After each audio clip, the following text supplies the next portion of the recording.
Today we are going to hear Tamar's story, and just a word about the bulletin or the announcement sheet as it talks about what comes up next. For some reason, I had flipped Tamar and Rahab when I gave Maria the information on what Sundays we were doing things. So today is Tamar, the first woman who shows up in Jesus' genealogy. Next Sunday, we will be looking at Rahab, who's the second woman who shows up. So if you prepared for Rahab, you got a head start for next week. Tamar's story is from Genesis 38, and as you hear the story, you'll see why I've titled my sermon, Tamar, the Demander of Justice. Let's listen for what the Spirit is saying. It happened at that time that Judah went down from his brothers and settled near a certain Adulamite whose name was Hira. There Judah saw the daughter of a certain Canaanite whose name was Shua. He married her and went into her. She conceived and bore a son, and he named him Again she conceived and bore a son, whom she named Onan.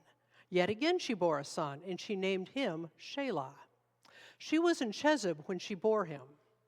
Judah took a wife for his firstborn. Her name was Tamar. But Judah's firstborn, was wicked in the sight of the Lord, and the Lord put him to death. Then Judah said to Onan, "Go into your brother's wife and perform the duty of a brother-in-law to her. Raise up offspring for your brother." But since Onan knew that the offspring would not be his, he spilled the semen on the ground whenever he went into his brother's wife, so that he would not give offspring to his brother. What he did was displeasing in the sight of the Lord, and he put him to death also. Then Judah said to his daughter-in-law Tamar, "Remain a widow in your father's house until my son Shelah grows up," for he feared that he too would die like his brothers. So Tamar went to live in her father's house. In the course of time, the wife of Judah, Shua's daughter, died. When Judah's time of mourning was over, he went up to Timnah to his sheep shearers, he and his friend Hira the Adulamite.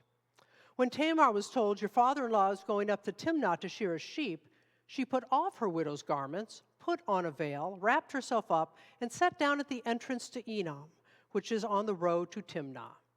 She saw that Shelah was grown up, yet she had not been given to him in marriage. When Judah saw her, he thought her to be a prostitute, for she had covered her face. He went over to her at the roadside and said, "Come, let me come in to you," for he did not know that she was his daughter-in-law. She said, "What will you give me that you may come in to me?" He answered, "I will send you a kid from the flock." And she said, "Only if you give me a pledge until you send it." He said, "What pledge shall I give you?" She replied, "Your signet and your cord and the staff that is in your hand." So he gave them to her and went into her, and she conceived by him.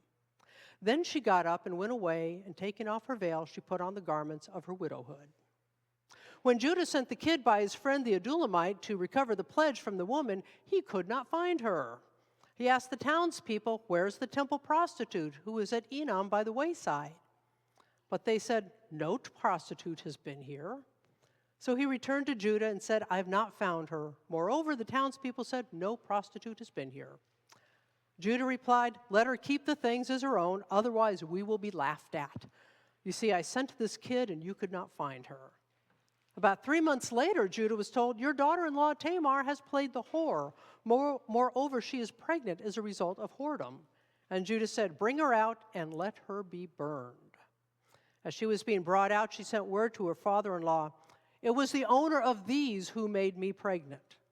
And she said, "Take note, please, whose these are, the signet and the cord and the staff."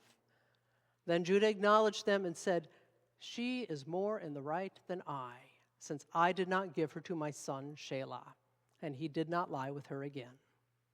When the time of her delivery came, there were twins in her womb. While she was in labor, one put out a hand. The midwife took and bound on his hand a crimson thread, saying, "This one came out first." But just then he drew back his hand, and out came his brother. And she said, "What a breach you've made for yourself." Therefore he was named Perez. Afterwards his brother came out with a crimson thread on his hand, and he was named Zerah. A word of God that is still speaking. Thanks be to God. Two wrongs don't make a right. I'm probably not the only one who grew up being told that when you kind of felt like doing a wrong in response to a wrong that was done to you. Of course, the idea is that if somebody wrongs you, don't stoop to their level. You're no better than they are if you do that. So rise above it. Be better. But what if rising above the wrong only sets you up to be a victim of more abuse and injustice? We don't live in a world where the good come out on top. More often than not, it feels like you don't. That's the position Tamar found herself in. Tamar's story, it's unusual. And you may not have ever heard it preached about. I actually went through about 35 years of sermons and realized I've never preached on this because it's not part of the lectionary, the 3-year lectionary that's been created for pastors to use in so many denominations. So it just gets kind of jumped over. You go from Joseph being sold by his brothers into slavery in Egypt, you jump over Tamar, and then you pick up the story of Joseph as a slave in Egypt. And of course, Joseph's story is important. We would not hear the story of the Exodus without that, which is the central part of the Jewish story. But without Tamar, there would be no King David. And without Tamar, there would be no Jesus. So she is a very important person in our story. Tamar was in the worst possible situation. In a patriarchal society, a woman who was untethered to a male had a tenuous future at best. She was married, so her father was no longer responsible for her. Both of her husbands were dead, so they couldn't take care of her, and she had no children, so no sons to look after her. And Judah apparently thought she was the reason 2 of his 3 sons were dead. Not that one was evil in the sight of the Lord and the other one did not fulfill his responsibilities. So he was afraid that if he married her off to his youngest son, he would die too. So he sends her back to her father, who has no responsibility for her whatsoever. It was the law and custom of the time that when the eldest son died with no children, specifically no son, the next oldest brother, the next oldest son, marries the widow, and the first son born of that union will be considered the son of the deceased brother. That was a way of ensuring that the name and the line would live on. But it also meant that the inheritance of that oldest brother would become the inheritance of that child and not the next oldest. And that's significant because the inheritance of the oldest son was twice that of everybody else. So Onan had really good reason not to want to father a child with his brother's widow. So he didn't. It was a matter of greed. And that greed left Tamar with nothing. So she had a choice: just accept her lot in life, a victim of injustice, possibly end up begging on the streets, which is what happened to a lot of widows, or do something about it. And she chose to do something about it by breaking the law. In the Christian tradition, Tamar is often called a prostitute, an adulterer, and a seducer. Never mind that it was Judah who propositioned Tamar, and the story never says she was a prostitute, only that Judah assumed that she was. I read one sermon where a preacher talked about how this episode was a horrible black mark on her life. But then he goes on to say, isn't it wonderful that God can use even sinners to bring about good, meaning Jesus Christ. But in the Jewish tradition, when you read about Tamar, she is praised for her determination and ingenuity to see that she got justice for herself and for her deceased husband. Jesus was once asked, what's the greatest commandment? You know the answer. Love God with all that you are, love your neighbor as yourself. He didn't make that up. It came from the Old Testament prophets.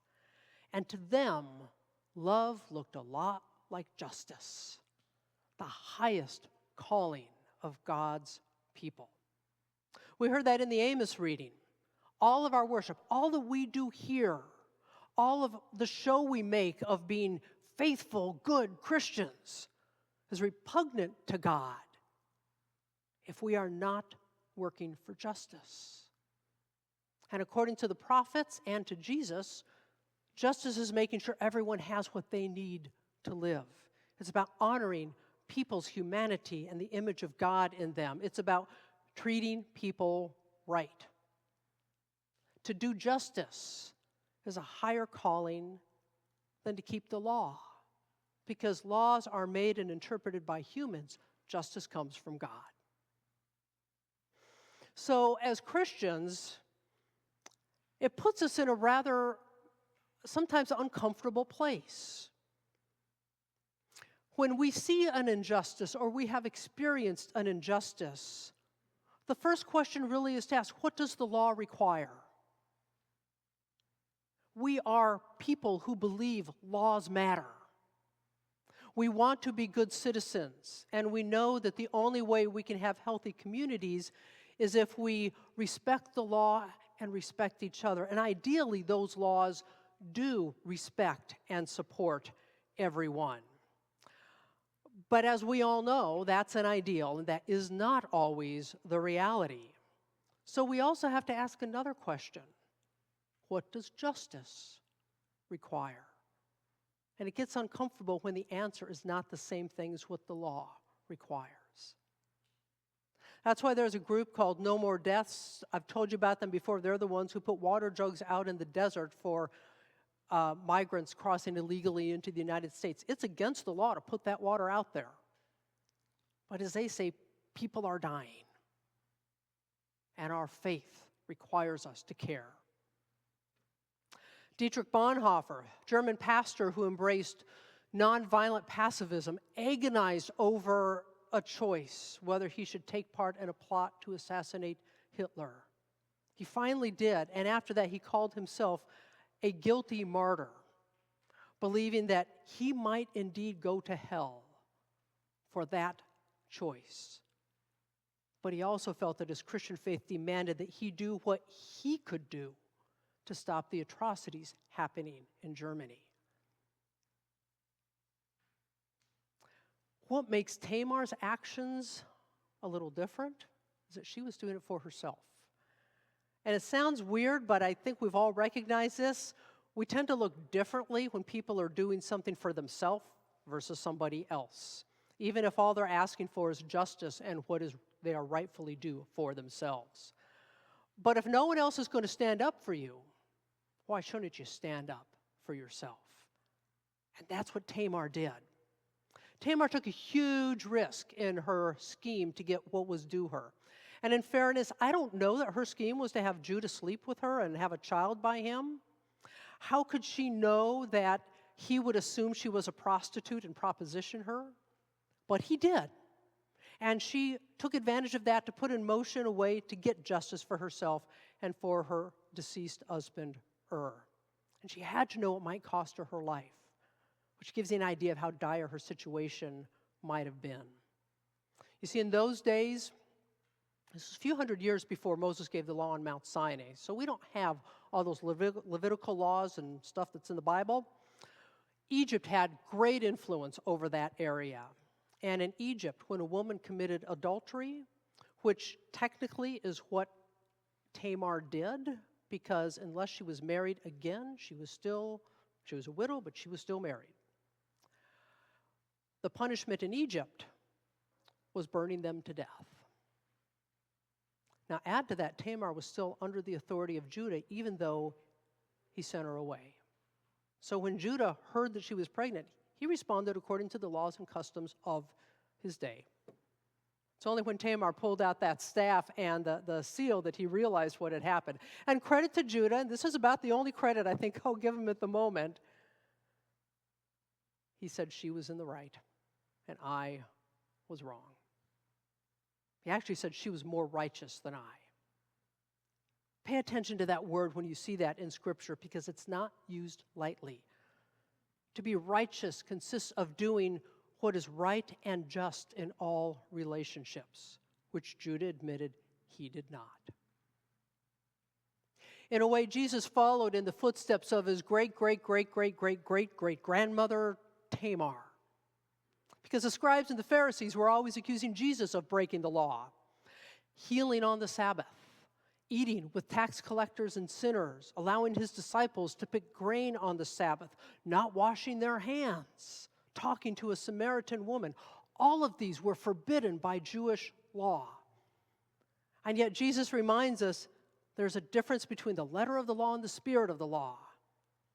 And sometimes we have to go beyond the letter to keep the spirit. We have to go beyond the letter of the law to do the kind of justice that heals people and communities. So what does this mean for us today, Tamar's story? Well, I recognize it's a touchy question with all that's going on in our country right now, and how you answer that, it really is between you and God. Let's just say that circumstances were different when I began writing this sermon.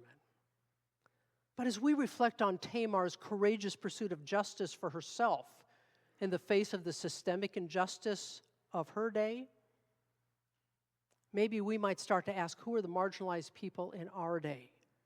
Who are those people who are held captive by systemic injustice in our society? What can we do about that? Maybe we can be inspired to stand up for those who suffer, go beyond the constraints of the law to do what is just and right, to care for them and support them. Maybe we can go beyond the law to act with love and integrity on behalf of those who are trying to make their own claims for what they need and for justice.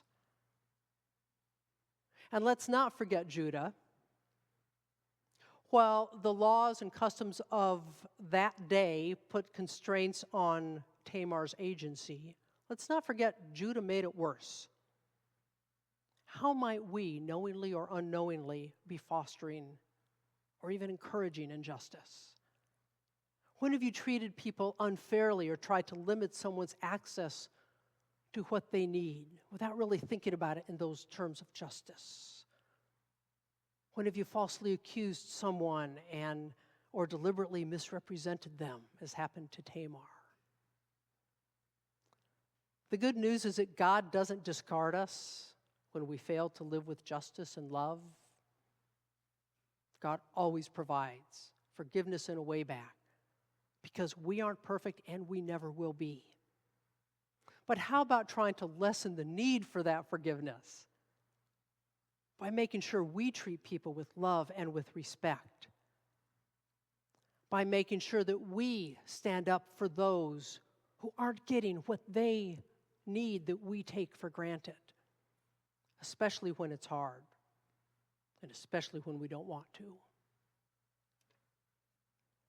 Tamar's story invites us to ask ourselves, are we doing all we can to make this world just a little better for all people?